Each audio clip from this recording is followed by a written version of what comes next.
Okay, my name is Rose Muthoni, and for this project, I interviewed my mother, Grace Kiarika.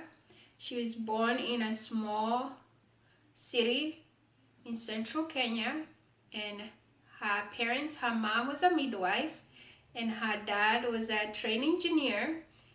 Her mom was trained as a midwife by the missionaries who came to Kenya to work at the church, and her dad went to engineering school to become a trained engineer. They had 5 kids, uh, 4 girls and 1 boy. My mom was the third born, and when they graduated from high school, all the girls were sent to vocational school, and their son, my uncle, was sent to mechanic school. My grandparents understood the importance of education and made sure that all their children had an opportunity to go to school and better themselves. So they made sure that whatever it was, they had to go to school. There was no excuse of not going to school. You couldn't stop, and even if you wanted to work as a carpenter, they made sure that you went to carpentry school. My mom, before she started nursing school, she had me, and then the year after that, she had my sister.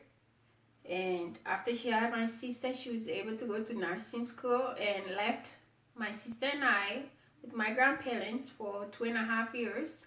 And for that time, we were raised by my grandparents, which was pretty interesting. And after graduating from nursing school, my mom came back and she worked in Kenya as a nurse for a few years, which she really liked and loved doing.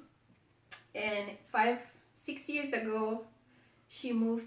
She was offered a nursing position at a Presbyterian hospital in Plano, Texas, and she decided to move to Texas and also move my sister and I with her.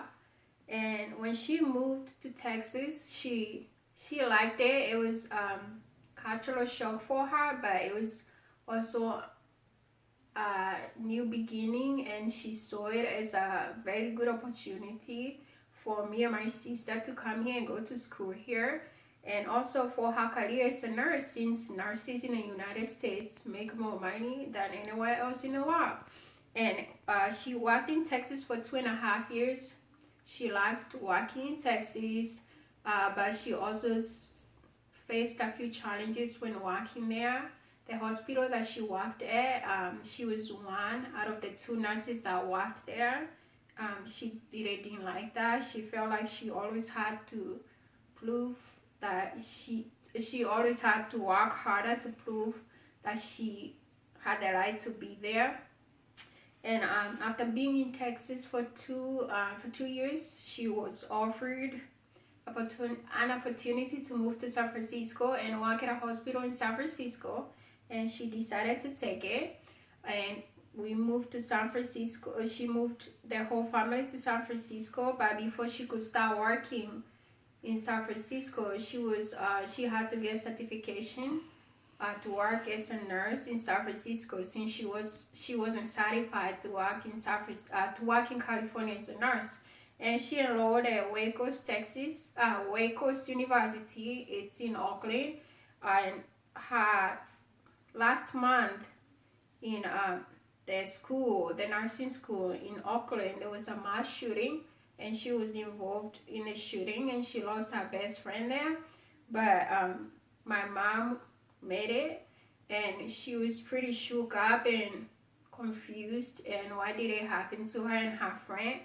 But she was able to persevere through it and come out stronger and able to move on with her life. And a month after that, she graduated from nursing school, and she's been working as a nurse since then.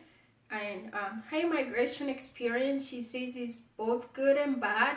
As far as the good is that the pay is a little good. She loves being here. There's a lot of opportunity as far as work goes, and you can be able to be anybody that you want to be out here. The bad is that some people judge you according to your skin color instead of how good you are at your job, or how good of a person you are just in general. Some of the conflict that she said she faced being here is especially raising children in the United States. It's like parenting in the United States is very laid back, and versus back in Kenya, parents are very strict, and also the culture here or lack of culture here is pretty interesting. Some of the hope that she have for her family, as far as the future goes, is that whatever her kids or herself chooses to do is that they never forget where they come from or the people they left behind, and that we all learn and grow up to love everybody and respect everybody, and remember that we are all equal no matter what, and that's it.